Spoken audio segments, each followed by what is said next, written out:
All right, Entree Architect community, it's 4 p.m. Eastern, which means it's time for the Entree Architect Context and Clarity live conversation for Thursday, October 28th, 2021.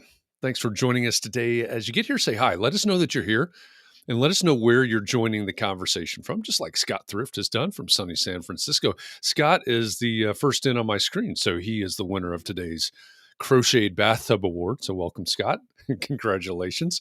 And everybody else is out there, say hi when you get there. If we've never met before, my name is Jeff. I come here every weekday afternoon at 4 p.m. Eastern for one reason, so that we can find clarity around the things that matter most to you, the architect. It doesn't matter if you're the employee of a firm or you own your own firm. Maybe you've circled a date on the calendar. You said 2021 is my year and you're on the runway to starting your own thing. Or maybe you have owned your own firm for a year or 10 years or 26 years. You're starting to rethink or maybe even reimagine what that firm could or maybe even should be. All of the topics that we cover, one topic every day, they all fall under the broad umbrella of the business of architecture. And they're all the need to know topics for the success of small firm architects just like you. So thanks for joining us today. This is a special Context and Clarity live session, which we have every Thursday afternoon. It's our simulcast version. It's broadcast out to the Entree Architect Community Facebook group, as well as the Entree Architect YouTube channel, the Entree Architect Twitch stream. Lost that one for just a second. And to LinkedIn as well. So welcome from wherever on the internet you're joining us today. Glad to have you here. We always have a special guest with us on Thursdays, and I always have my special guest host with me on Thursdays. So Katharine, welcome back. You actually were not with me last week. You were at Fiddle Camp. So how was Fiddle I Camp? was. Fiddle Camp was great. It was great and weird. It's weird to be with people again like that. And we were all Like, masked inside, so I know it was great though. It was nice to be playing the music. so you were the masked fiddlers. We were the masked fiddlers, yeah. Speaking of music, I know I mentioned this today on Facebook, but the Context and Clarity Choir. I'm thinking we would not be harmed by having a rehearsal of some or practice. Not a rehearsal, You but know, I think that would ruin the vibe, actually. Oh, really? Okay. I think it would improve the vibe. We would still be very bad, but I feel like we'd have a plan. Right now, we don't have a plan, but that's just the musician in me, I guess. So Yeah, I think that's so. I fine. mean, we're sort of at the ultimate badness, so I think there's some beauty in Oh, that. it's bad. It's bad. I just want to agree on tempo. I know we can't agree on a key because no one's going to be able to just get it. For those Okay. of you that are wondering what we're talking about, Mm. we do this context and clarity thing, context and clarity conversations every weekday afternoon at 4 p.m. Eastern, but every weekday morning at 9 a.m. Eastern, we're on the Clubhouse app. And the tradition is started Mm. by Christian Nielsen Palacios, who I see there has joined us from Facebook. He says he was first in YouTube. Maybe we have to give out multiple crochet bathtubs when we do the simulcast version. Mm. But Christian leads us every day on Clubhouse. When it's someone's birthday, everyone unmutes and sings happy birthday. And it is the most marvelous, ridiculous, horrible, wonderful version of happy birthday that you've ever heard. I'm sorry, but Chris says it's not conceivable how bad it is. it That's is the comment. it is inconceivable. Absolutely. And yesterday was Michelle's birthday. Mhm. And she didn't show up yesterday, but she showed up today. So we still got her. We still were able to sing to her. And it was quite It was horrific. awful, but the worst Yeah, it part was about it awful. was how slow it was. That is the worst part. It's like a dirge, it's not a happy song at all when we sing it like that. We need it more Well, like and we go so much faster that way, maybe you can for keep the one beat thing. for us. You can keep the tempo. No, Keep no the one tempo. listens whatsoever. This is why I'm thinking a practice would be good. But okay, that was my, thought for the day. All right. All right, that's your thought for the day. Hello to Mhm. everyone that has joined us. We'll think about practicing with the context and clarity choir. Not right now. We're not going to do that live. No, no. That truly would break the internet. But for those of you that are joining us, if you're joining us from Facebook, first of all, welcome. You are joining us from the Entree Architect Community Facebook group, which is a private group just for architects around the world, which means that your information, because of Facebook privacy policy, cannot be broadcast across the internet, broadcast outside of Facebook unless you give Facebook permission. So if you want to show up like Scott Thrift does with his name and his likeness there, or Christian or Mark LePage, hi, Mark LePage, then you need to give Facebook permission. So look down to the lower left-hand corner of your screen right now. There's a URL. It's chat.restream.io/FB, as in Facebook. It's a really simple process. You go to that website, go to that URL, and you can give Facebook permission to let your name and likeness out for the purpose of this conversation today. So if you want to show up as something other than Facebook user, which we have learned not to abbreviate, then you need to go to chat.restream.io/FB. And I see Don Duncan. Hi, Don Duncan. Great to see you joining us from LinkedIn. Let's see who Diego is joining us from Nicaragua. Barry's joining us from Scotland and on LinkedIn. Diego's in on YouTube there. And I saw Kurt a minute ago from on the Twitch side of things. So we've got all four platforms covered today. And for those of you that are joining us in the future on the podcast version of this, welcome. Thanks for listening in. Glad that you're here. And I'll remind you, especially for podcast listeners, that after we wrap up this Context and Clarity Live conversation, Katharine and I go backstage with a mystery guest, and we break the conversation down. We talk about what we learned, our biggest takeaways, how we can apply what we learned. We call that Context and Clarity Backstage. The Context and Clarity Live version of the podcast is published on Mondays at noon Eastern. The Context and Clarity Backstage version is published on Tuesdays at noon Eastern. So check that out. We can't tell you who the guest is.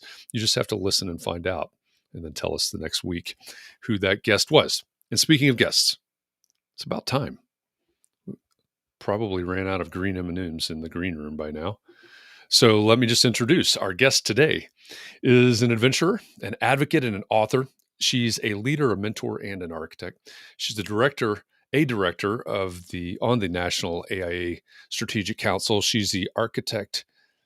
I'm just kicking this all over the place. She's an architect at Ratio Design in Indianapolis, the owner of L Squared Design, and the author of ARE Sketches, Volume 1 and Volume 2, and The Little Architect's Alphabet.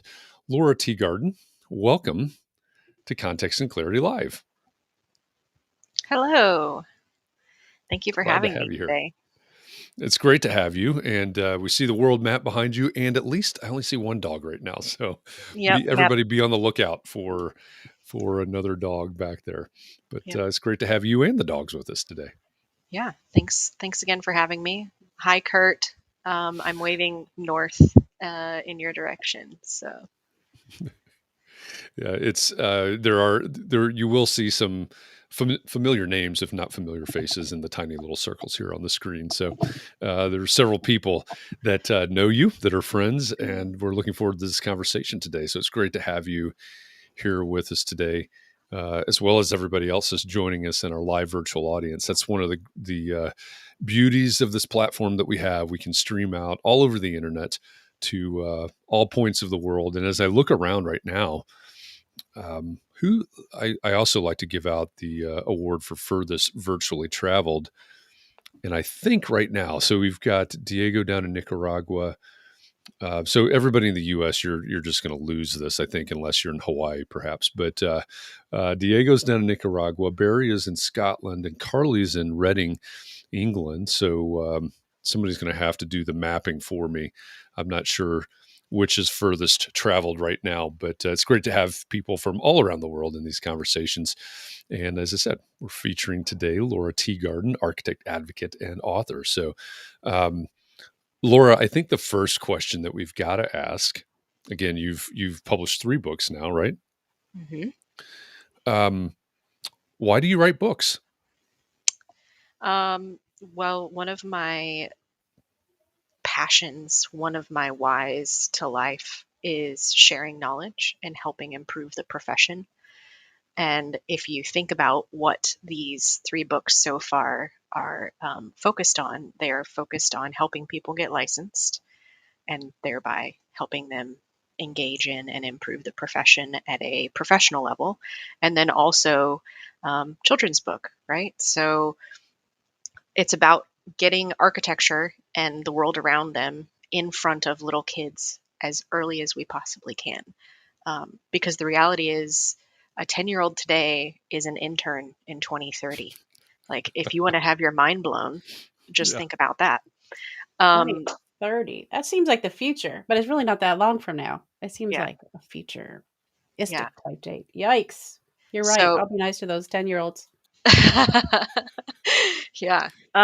So if you think about who's getting access to architecture, um, we're already behind if they're in fourth grade and they don't know about it. Yeah, I think that's a really great point. And every once in a while, so for those of you that maybe are listening in, maybe you've never joined us before, maybe you're catching the podcast for the first time, we started Context and Clarity on April 6th of 2020. So we're a lot of conversations in at this point every weekday at 4 p.m. Eastern. And we talk about on a fairly regular basis the idea of helping the public understand architects. This week we said, how do we help the public understand or learn more about understand architecture instead of architects? And that's obviously this week it's inspired by your book, The Little Architects ABCs, or Little Architects Alphabet.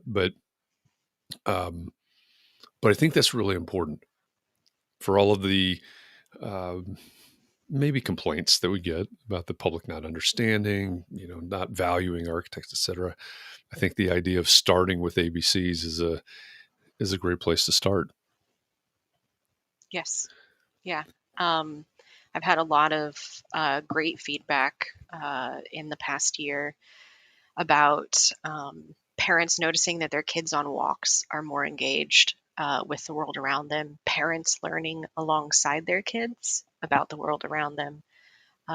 So, yeah, that's just amazing for my happy little heart to hear when you think about how you want to engage people at a young age to think about the world.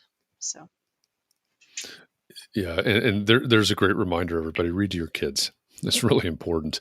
Um, so you've got the two books, ARE sketches, like you said, mhm, for study aids for mhm. studying for the architect's registration exam in the United States, and you've got the Little Architect's Alphabet. Where do you come up with these ideas? Where do you come up with, how do you come up with, hey, I'm going to not only write a book to help study for the ARE, but I'm going to make it sketch based. Where's that idea come from? The ARE sketches idea came from having created a community like this online in the process of studying for my tests, um, and just sharing with each other tips and tricks that we learned along the way or things that we found helpful. And I mentioned that I found it very helpful for me to sketch out what I was reading in the ballast book, and it created better visual recall. I mean, imagine that. We're all architects. Um, and so some friends asked if I would share them, and obviously didn't want to just take pictures and share my note scratch from my tests. So I started professionalizing them on my iPad and sharing them slowly on Instagram and other places. And then, it kind of just continued to grow organically. People wanted to have a singular place where they could see them all. So we started looking at different avenues, both digitally and in hand. And I ended up that publishing a book was the easiest way to go. So I have friends who said, they read it for 20 minutes a day on their mass transit commute, or they read 10 a night before bed, or they literally have it side by side and use it as a visual interpretation guide as they're studying ballast. So um, yeah, that was kind of that background. Obviously, the Little Architects Alphabet was different in the way that we just talked about, and my sister had just had her first kid at the time, and I wanted to get architecture in front of him. And I've now signed myself up for a world of hurt because I now have a little niece that I need to make a book for. But no, I'm excited to figure out what the next thing is that the Little Architect will do. So Yeah, that's really cool. Yeah, you started the brainwashing early, which is a good thing.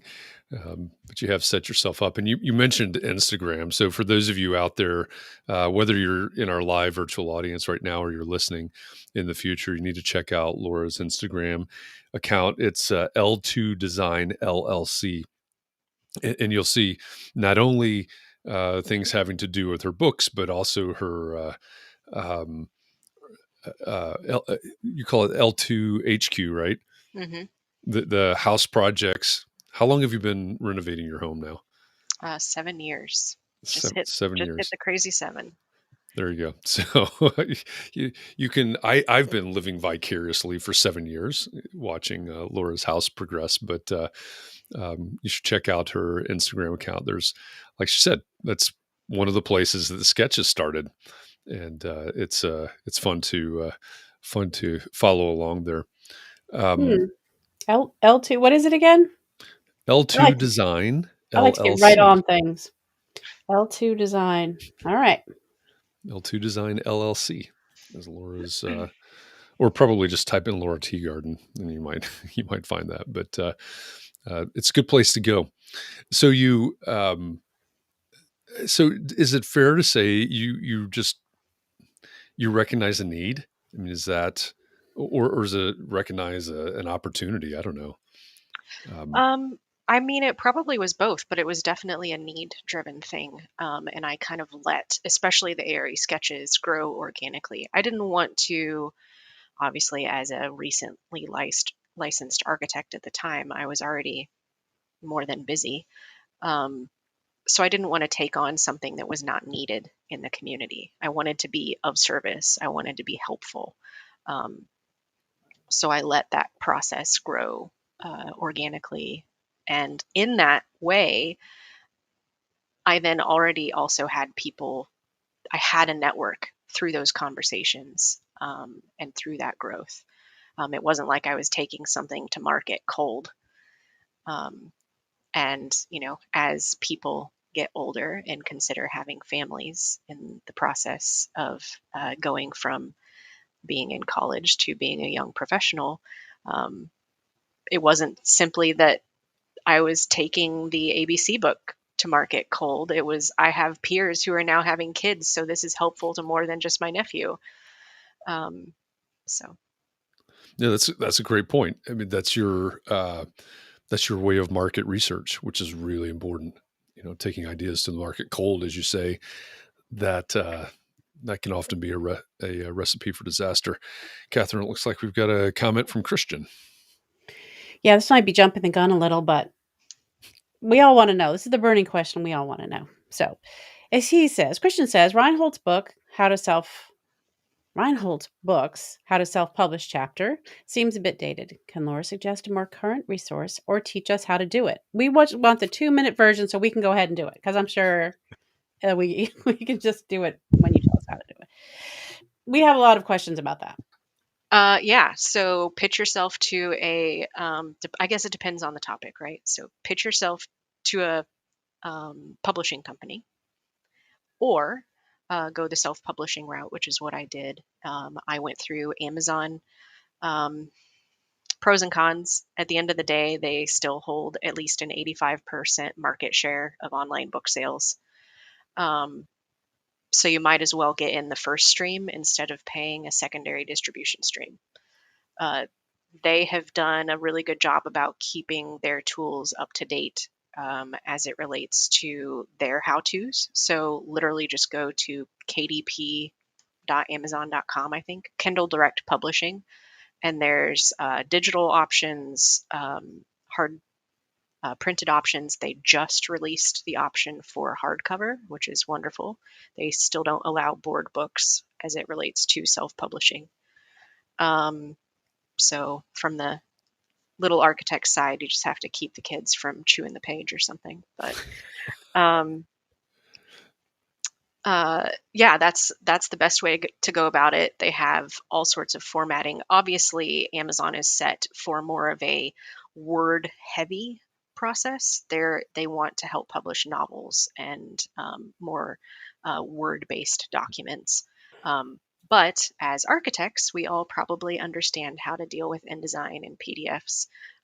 So their templating makes it really easy to understand what your bleed lines are and how big to set up your pages. So Did you consider going through a publisher, or did you just go straight to the self-publishing route? I looked into it enough to know that it was not something that I had any appetite to manage, because you get into having to guarantee so many copy sales. And while I did have a network, I also was broke as a joke as a young architect and didn't want to take that on.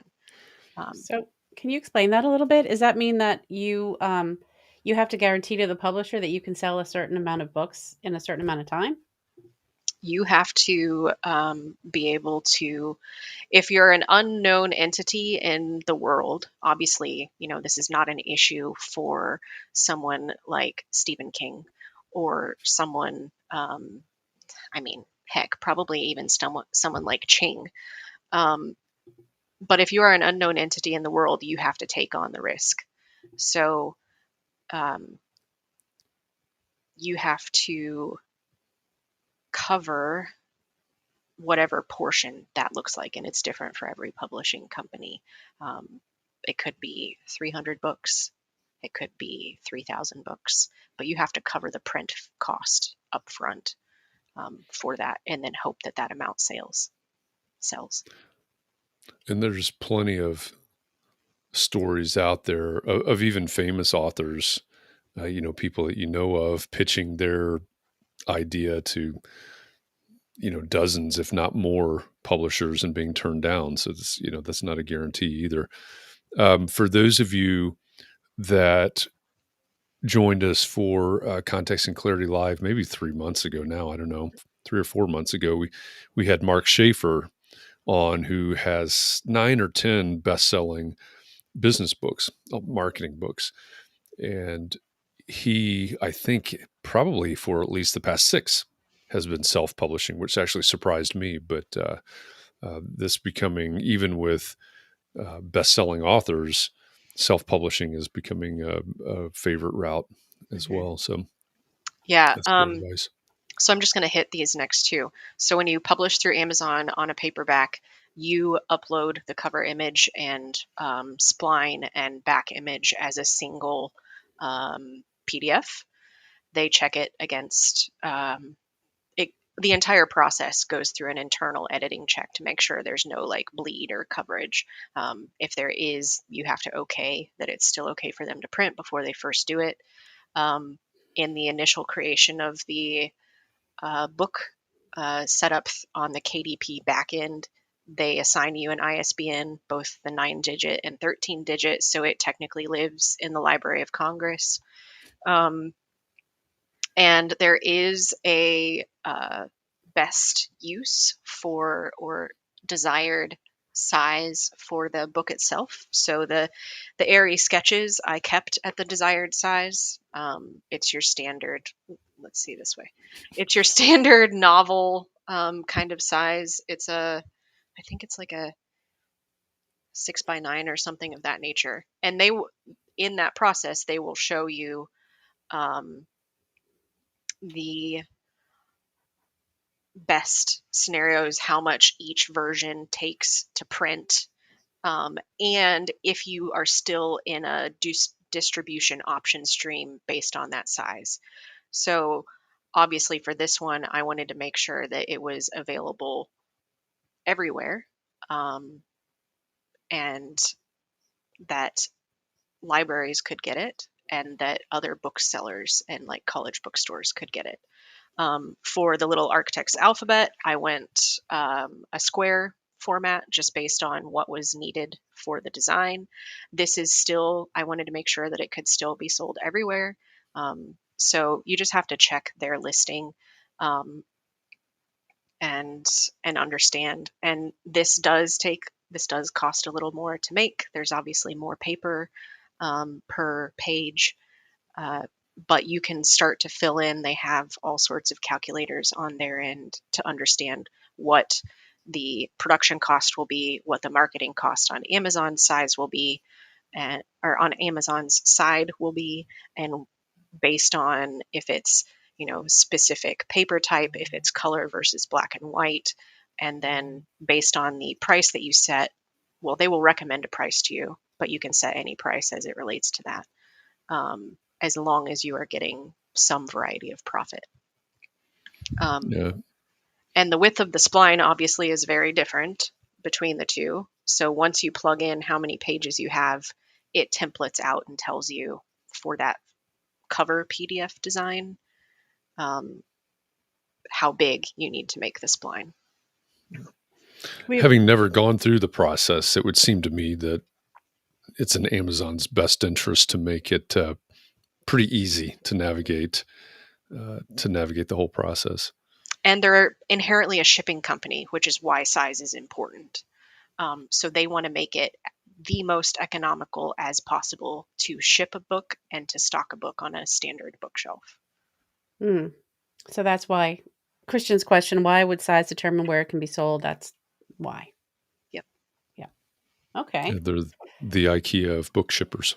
Mm-hmm. We have a lot of very, very specific questions for you. Thank you for answering them. Yeah.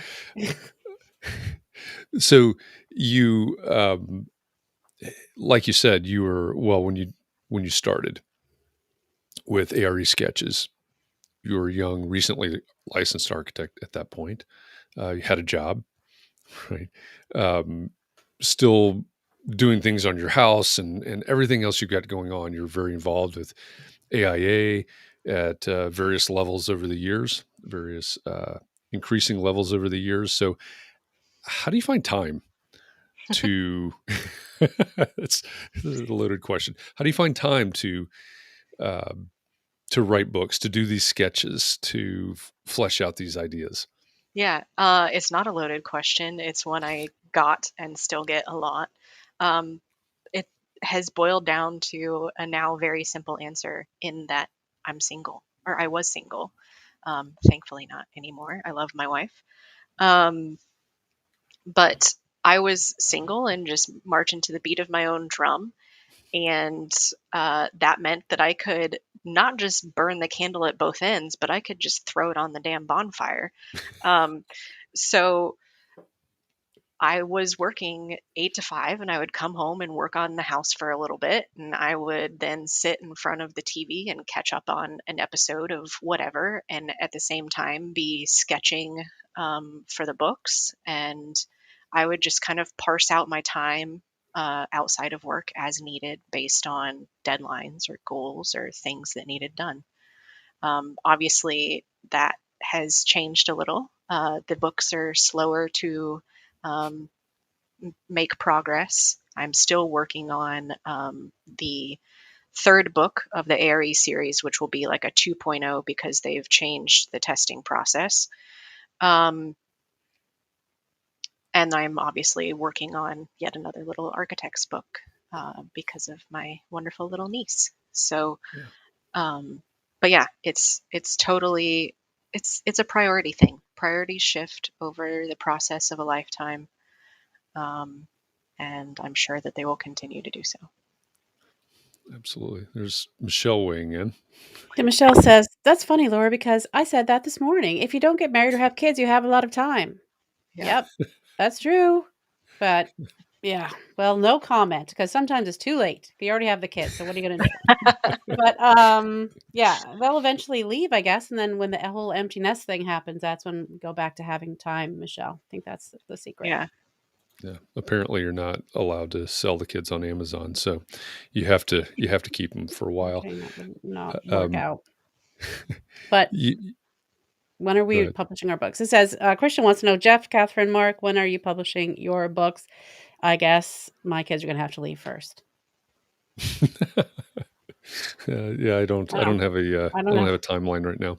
What can I say? You mentioned the next edition of the ARE sketches. I was going to ask you about that. A couple things about that. Number one, I mean, you already answered. Are you going to keep going with the ARE sketches? But I think there's something kind of important in what you're doing there that a lot of people think about, holds a lot of people back, I think, when we're talking about anything, creating content or providing services in a certain area or whatever it is. You're now talking about your third volume of ARE study guides, if I can boil it down that way. But there's a lot. There are a lot of study guides out there. There are a lot of programs out there. There are communities built around studying for the ARE. There's just tons of people in that space, but yet you decided to write volume 1, and then there's a need for volume 2, and now there's a need for the third. What made you decide to dip your toe in that water, despite the fact that there's so much else out there on the ARE? Because I was in those spaces. I had literally just finished getting licensed, and I knew that what I was creating was not something readily available. The reality is that everything that you do in the day in and day out as an architect is not necessarily everything that shows up on the test. So you literally need to follow the test line by line, or you need to follow the study material. And there's no other way to do that besides going through the study material. And there was no real visual framework for that. So having gone through it so recently myself, I was already in those communities. I was already having those conversations with my peers. So it just made it for an easy transition. Yeah, I hope that's encouragement to people out there. Again, whether it's a blog article or whatever the thing is, it doesn't matter if someone else has written it. Somebody needs your version of it. Somebody needs your spin on it. Somebody needs your experience. So, as I look around, the different things that happen in the architecture, the AEC world, there's a lot of stuff out there, but there's still room for your stuff, whatever that is. There's Carly weighing in from Reading, England. Now, Carly is asking the age-old question, how do I know if my book idea is any good before I commit to writing it? I don't know if you can answer that one, Lora. Yeah, that's a very philosophical question. Obviously, as we've talked through my process, there was a clear need, and there was a organic growth of an idea to that clear need, and what that looked like. I went from discussions online to sharing sketches once a week to creating a newsletter that then gave me a network of people for the book.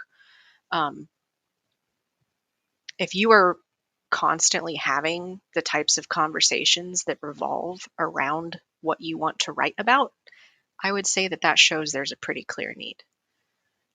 If you find yourself constantly talking about it on Twitter or blogging about it, or any variety of things, you're on YouTube. If you're doing short vlogs, that shows a clear need. So yeah, I think that's a great point too, and a great question. There's different reasons, right? There's different whys for doing this. You're writing to fill a need as you see it, and as other people reinforce that discovery. But I imagine there's plenty of authors that write books just to get things out of their head. I don't know how much market research they do on that. There's different type of writing, I guess. Yeah. And I guess to hit two birds with one stone, then, if you really are just wanting to get it, or it's your goal in life, one of your main goals before you die is to write a book and have it published, Amazon is the way to go, because the level of entry is literally your time and no money, because it's a publish as needed process. So they do not print any books until there is an order.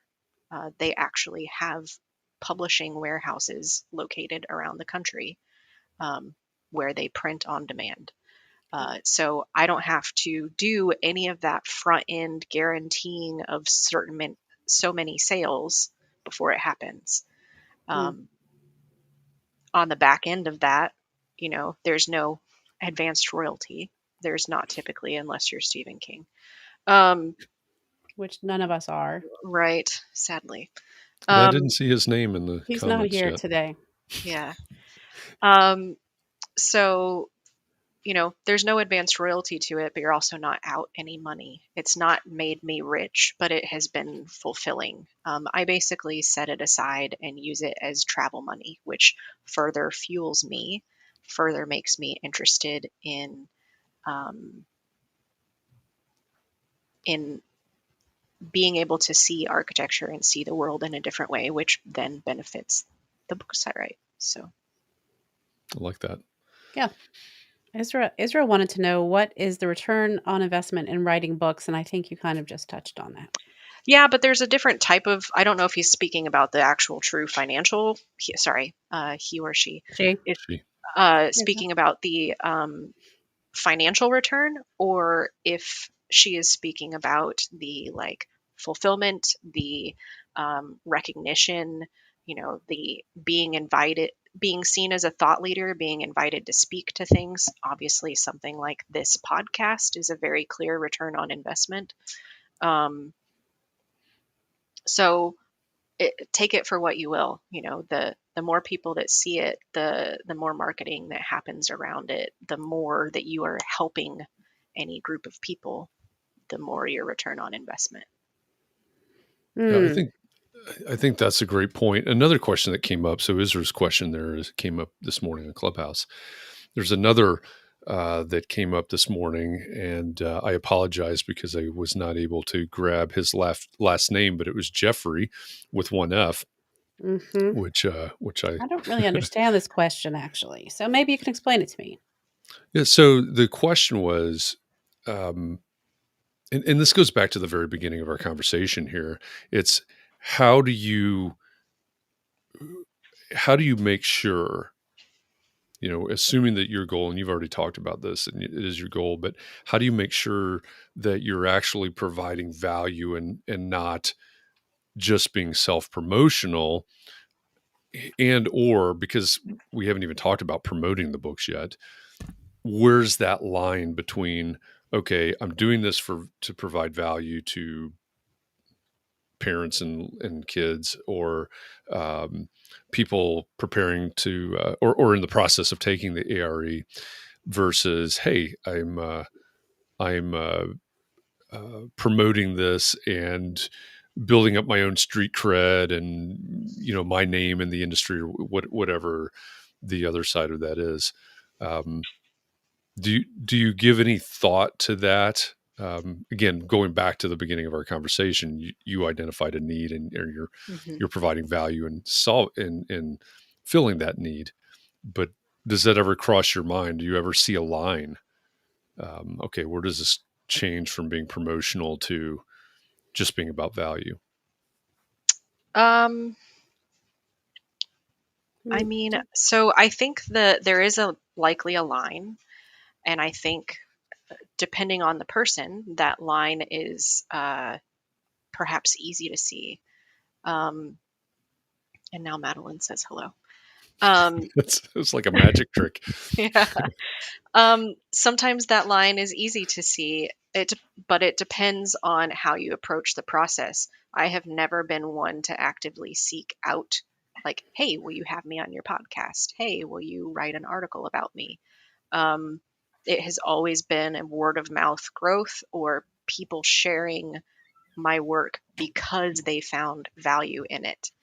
It is people emailing me, thanking me for helping them pass their last test, or people telling me those one off stories about their kid experiencing a walk differently after having read through the ABC book. That is value. That's not self promotion. And I don't know, maybe it's the Midwesterner in me, but I am still really horrible at self promotion. I'm getting better at it. But I also am just too busy. Like if my if what I'm doing is valuable, it will grow its own legs, and it has done that. So Yeah, that's really interesting, because as maybe some of you out there can imagine, when we have people on the show, the Mike McAllowitzes, the Seth Godins, the Mark Schaefer's of the world, Julie Brown, authors, they are often, so let me ask Katharine, Mm, when we were backstage before we went live with Mike McAllowitz, he told us how many podcast interviews he had done that day, I think, or yeah, was it it was that week? like 8 or something. It was like that day. I think it was some 6 or 8 podcast interviews that day. But Yeah. yeah, that's a So, lot. That's a lot of time putting yes, into the promotion of your work. yeah, it Right. certainly is. And that's, these are professional authors, right? They're not going to the office to work on the next um, hotel project or higher ed project or anything like that. Their Mm, job is to promote the book. That's how they make their living. So, given the fact, Laura, that you really value that feedback. Mhm. Hey, my kid is experiencing the world in a new way. Do you have any regrets in how you have or haven't promoted the book? Is there anything that you would do differently? Is there anything you're going to do differently with the next book? Um, Gosh, I don't know. I sent a handful of, both for the ARE process and for the Little Architects Alphabet, I sent a handful of free copies out. I actually need to send some out for the Little Architects Alphabet still. Um, and I tried to align it with that value need, right? Like there's an architect that I know who has a little girl who's just getting ready to get to that reading phase. But I also know that that architect has a good following. So it is self promotion to get a book in front of her and eat that cost, because the risk of that out is far outweighed by the possibility that her little kid, number one, loves it, and number two, she potentially then shares that experience. Um, so I don't think that there's anything that I regret. I also, you don't know what you don't know. So maybe in 30 years, I'll be like, dang, I wish I would have done X. But do you think Jeffrey from Clubhouse could have been talking about monographs when you just publish your own work? Right? I mean, that's a good question, I think, when related to monographs. Are you actually adding value to the world or just promoting your work? But on the other hand, I also want to say that we do work that we want to share with the world, and it's okay to promote it. I don't know that that's a bad thing. I mean, I think in my mind, what Laura's doing is you're creating this value and then you are promoting it to get so other people can be helped. It's not really, Mhm. I don't know. I think architects aren't really great at I don't even want to say self promotion, but at dealing with the idea of self promotion. And then some of them are really good at it. I don't know if you've noticed that. Some architects love their self promotion. Yeah, there are many, and if you're around this community for very long, thinking back to when we talked to Julie Brown, maybe a couple months ago now, about networking, the number of architects um, that struggle with that idea because they're introverts. I don't like the idea of going to a networking event. There's all kinds of versions of that, and first of all, personality, right? That's fine. That's who you are. So how do we learn to adapt and do the things that we need to do? And um, I look, Laura, at what you're doing and your philosophy on how you're doing it, and it totally aligns with your goals and also your your life and everything else, right? Again, we all have to live in our own reality. So um, I suspect that if you had different goals, you would be out there on a whole bunch of podcasts, and just like the Godins and the Schaefers and the whoever McAllowitzes um, and others. But so there's no right or wrong answer to any of this.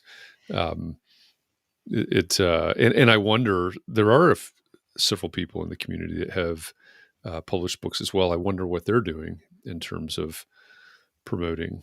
Yeah. Christian mentioned Eric Reinhold. I don't know what Eric Reinhold is doing to promote his books. I think it's been a minute since he's published one, but Yeah. I don't know what he does. I mean, I think, and there's things that you learn along the way too. And there's a network of people that we've talked about this a handful of times, that you get in your corner, and you very quickly understand, like, what is the value Mhm. driven process for this person, just in that quick interaction, right? Like, I'm sure that Seth Godin writes his books to be helpful, Mhm. but his idea of helpful looks different. And at some point, you also have to value your own time, but still want to be helpful. I would say an outside experience of that with me was when I was doing some of my early research into how to publish a book. I reached out to an architect who had published a book to ask about the process, and they basically shut me down and said, I just wrote about this in my book. Buy my book. Whoa, Um, that's not very and helpful. That is not helpful. and the inverse of that is, you know, you figuring out what your values look like in a way that is still helpful. So when I first published especially the first ARE Sketches book, I was doing a lot of the shipping internally. So I would buy author copies, have them shipped to me, and I would ship them out to people who bought them directly from my website, because I got like an extra $1 in royalty, right? Did I mention that I was a broke young architect? Mm. Um, I but and at some point the value proposition changes, because my time is worth more than what it takes to get that out. So it's easier to just funnel everyone to Amazon, but I'm still being helpful.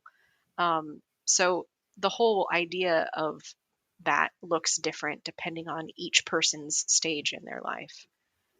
So to answer your question, James, my books are entirely distributed on Amazon. I do not do any of that in-house anymore. but when you talked about getting a dollar more, I can't remember which Entree Architect podcast I was listening to, where you were saying that you got $5 versus $6, or 6 versus 7. So I mean, it was pretty big percentage of, you got a lot more money, relatively speaking, if you sent it Right, off yourself. Yeah. right.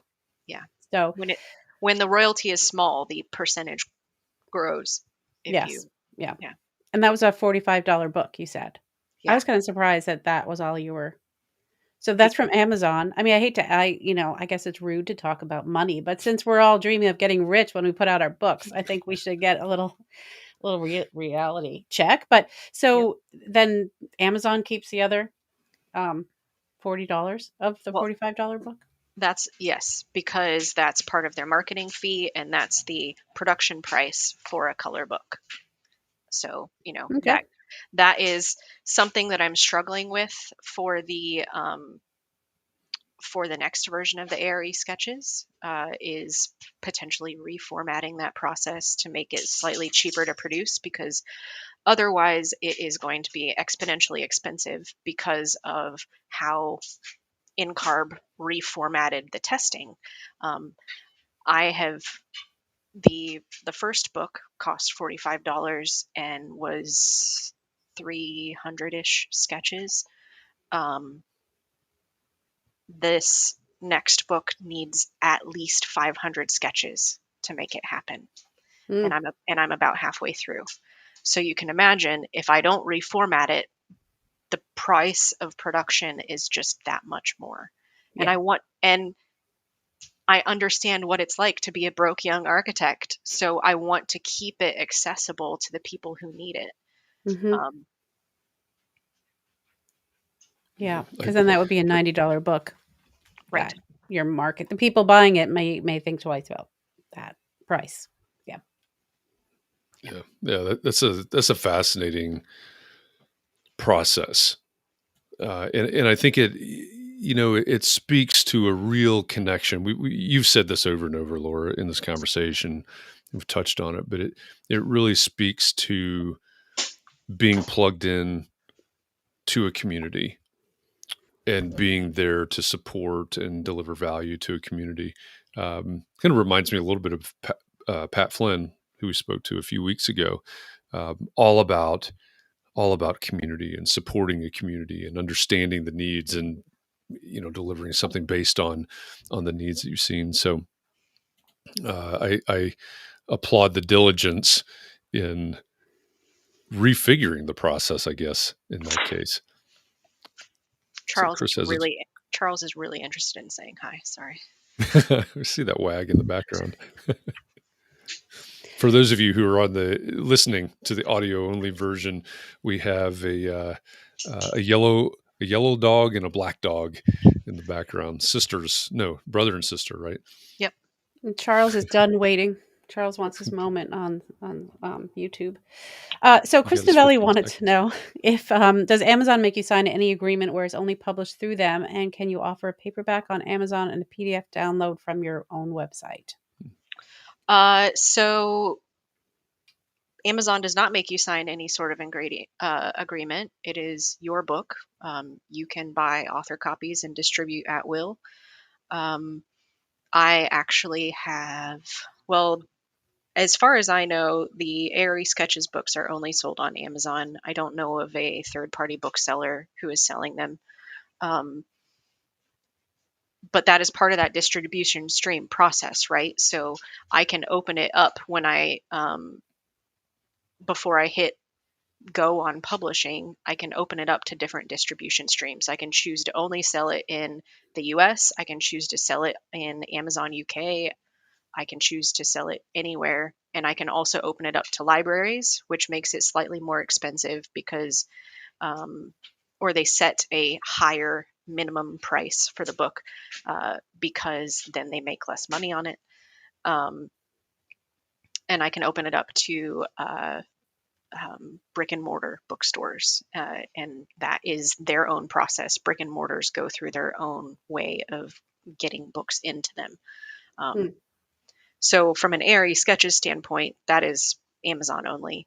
And I tried really, really hard to get it on the AIA bookstore, and just annoying.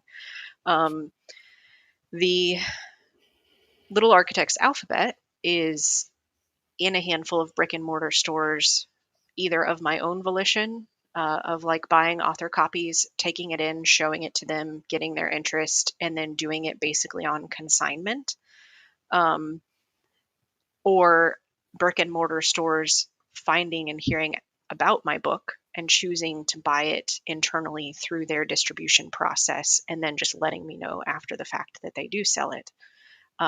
The Little Architects Alphabet, I guess, has enough of an audience for architects who want to buy the books for their kids that the AIA bookstore did pick that one up, but they did not pick up the ARE Sketches.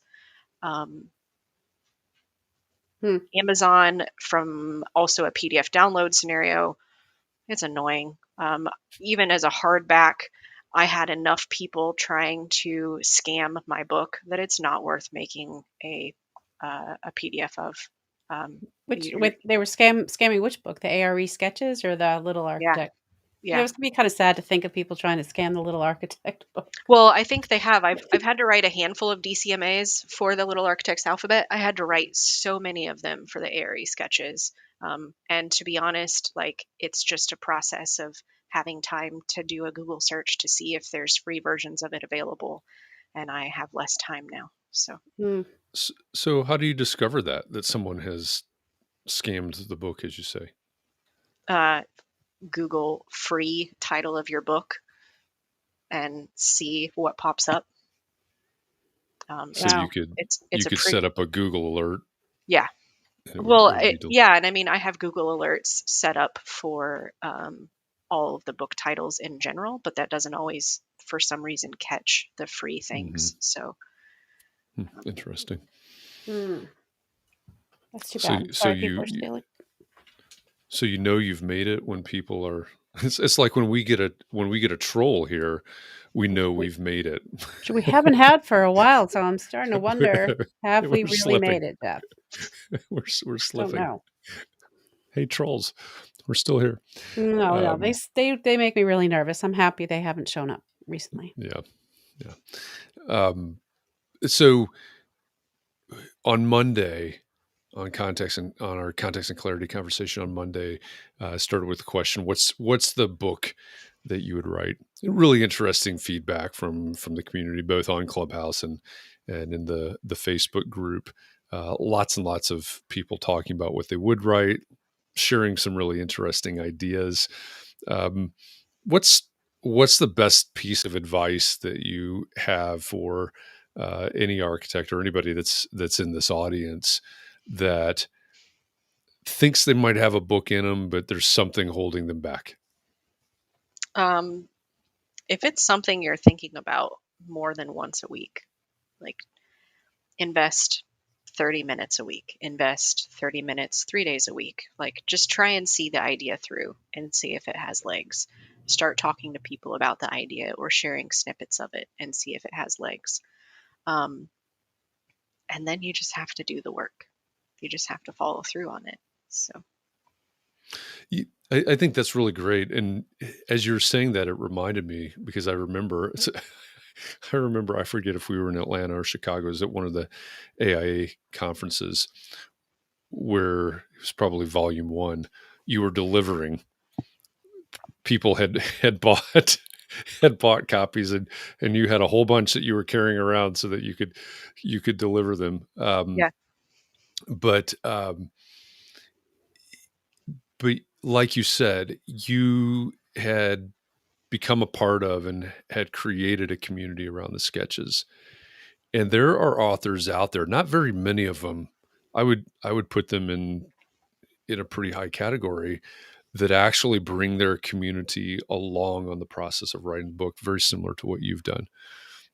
Theirs are not sketches, or it's a different format, but they may release a chapter to their email list or whatever their community is comprised of. And so hearing you talk about that, witnessing you do that, and other authors talk about that, and that response that you just had, right? Give it 30 minutes a week or whatever it is. I think that's really great advice. For all of you out there, start sharing some of these ideas, start testing these ideas out, like Laura's saying, with your community. She said test it to see if it has legs. I think that's really great. Because that also, number one, it helps you maybe refine the ideas, but also starts to build the audience of people that would potentially buy it, once you do have it published. So I think that's great advice. Lora, I appreciate you joining us in this conversation. We've made it very, very quickly to the top of the hour. I just realized we tipped over the top of the hour here, but thanks a lot for joining us. Thanks for the things that you have already written, and the things that are still in your head that'll be coming out before too long, I'm sure, as you somehow figure out how to find some time to write these things and publish these things. Lots of great advice today. So I appreciate you sharing everything with our audience today. Yeah, thank you for having me. And definitely start sharing your ideas, people. There you go. Start sharing your ideas. Christian just said the trolls sing in Clubhouse. That's true. A little inside joke if you missed the very beginning. To those of you out there in our audience, whether you're live with us virtually or you're joining us from the future, which is super cool, on the podcast version, thank you. Thanks for being a part of this audience. Thanks for making context and clarity a thing. Like I said, we started this 19, 20 months ago, something like that now. And this wouldn't be a thing if it weren't for all of you. If it weren't for all of you showing up, being a part of these discussions, suggesting topics, suggesting guests like Lora to join us for Context and Clarity Live. So thank you for all of that. Thank you for making Context and Clarity a thing. Katharine, thanks again for keeping the wheels on the bus as usual. And for everybody else out there, we'll be back at this again next week for Context and Clarity Live, again on Thursday at 4 p.m. Eastern. Our guest next week will be Jeff Durkin. He is the owner of Bread Truck Films. He's a videographer. photographer and videographer with a specialty in videography, mainly for architects. Coincidentally or not, he does a lot of work for Jonathan Siegel, who was our guest last week. And so I think it'll be an interesting week next week of talking about media. I have already committed to one day next week. Maybe it's a fun topic to talk about architects as characters.